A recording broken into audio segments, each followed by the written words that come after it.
Goeiemôre, my naam is Corné Botha. Ek is van Jakkals Events maatskappy gestasioneer in Oudtshoorn en ons is die event organisers van die Sylvester Mountainbike Challenge, een van seker die mees opspraakwekkende wedrenne wat plaasgevind het in die Beaufort Wes Karoo area.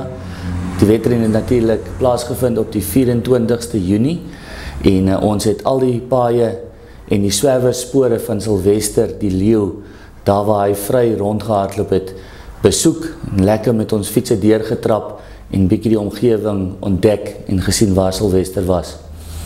Sylvester die leeu is natuurlik die baie bekende leeu mannetjie wat uit die Karoo Nasionale Park het ontsnap het. Hy het 2 keer ontsnap uit die park uit en vry rondgehardloop net waar hy wou, so bietjie amok gemaak, omtrent so 28 skape, 'n kudu, 'n bees, alles op die pad na Vryseburg toe het hy van kant gemaak en sommer lekker daarin gesmil en geëet. Hy het 2 keer weggegaan.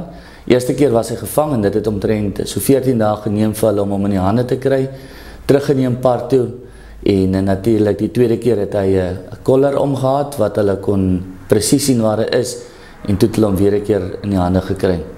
Nou Sylvester woon nou tans in Addo Nasionale Park by die Kazuku Lodge en hy het baie goed aangepas daar. Sy nuwe vriend en sy bondgenoot is natuurlik Phyllis die leeu en hulle heers daar onder 2 leeuwyfies wat ook al by hulle bly. Ons het so 81 ryers in totaal gehad vir die eerste jaar. Dit was die eerste keer wat hierdie wedren aangebied word en dit is natuurlik op ons horison en op ons radar om hierdie 'n jaarlikse instelling te maak. Ons wil dit net nog groter en groter maak. Ons verste ryer het omtrent van Pretoria se kant af gekom. Richmond het die wenner opgelewer op die lang afstand, die 87 km afstand. En ons het 'n hele klompie ryers van George en ook so ver soos van Kaapstad, Brackenfell en Durbanville gehad. Die ryers het dit baie geniet en die crew en al die waterpunte wat ingebring is, soos byvoorbeeld mense van verskillende instansies en besighede, is deur Jakkals Events en die ereveldwagters van Sanparke by die Grantham Park waar ons begin en geëindig het, lekker getrakteer en daar is natuurlik vir hulle spesiale vleis gebraai, wildsvleis gebraai, potjies gemaak en bietjie meer vertel rondom Sylvester en al die dinge wat hy aangevang het en wat hy gedoen het en waarheen hy op pad is en al sy kaskanades was lekker om kampvure die aand bespreek.